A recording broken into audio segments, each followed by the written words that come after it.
السلام علیکم ورحمۃ اللہ وبرکاتہ نحمدہ ونصلی علی رسولہ الکریم اما بعد۔ تمام بھائی اور بہنوں کا استقبال ہے، امید ہے آپ سب خیریت سے ہوں گے۔ الحمدللہ، اللہ کا شکر ہے میں بھی خیریت سے ہوں۔ تو آج آداب زندگی کی کلاس میں ہم اور آپ پڑھیں گے تھوکنے کے آداب۔ بعض لوگوں کو عادت ہوتی ہے کہ راستہ چلتے ہوئے تھوکتے ہیں ادھر ادھر، تو جب بھی تھوک آئے تو کس طرح تھوکے، کس جانب تھوکے، وہ آج انشاءاللہ تعالی ہم پڑھیں گے۔ تو بسم اللہ الرحمن الرحیم۔ نمبر 1، جب تھوکنا ہو تو بائیں جانب تھوکے۔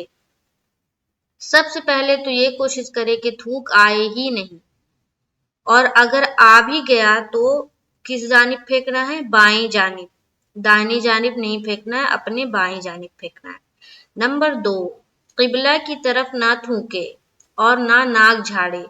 تو قبلہ کی طرف تھوکنا، ناک جھاڑنا، پیشاب کرنا، پاخانہ کرنا، یہ ساری چیزیں منع ہے، تو ہرگز اس طرح کی چیزیں نہ کریں۔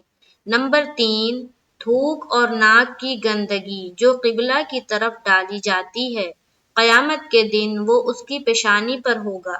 جس شخص نے بھی ایسا کیا اس کی پیشانی پر وہ چیز لگا ہوگا۔ کب؟ قیامت کے دن۔ تو بہت بڑی وعید بتائی گئی ہے، تو اس طرح کا کام نہ کریں۔ تو یہ 3 پوائنٹ ہے، اس کو اگر نہیں معلوم ہے تو اب معلوم ہو جائے گا، اور یہ معلوم ہونے کے بعد دوسروں کو شیئر کرے اور اس پر عمل کرنے کی کوشش کرے۔ اللہ تعالی ہمیں اور آپ کو عمل کی توفیق نصیب فرمائے، آمین ثم آمین۔ ملیں گے نیکسٹ کلاس میں، تو ہم پڑھیں گے چھینکنے کے آداب۔ مجھے دعاؤں میں یاد رکھے۔ السلام علیکم ورحمۃ اللہ وبرکاتہ۔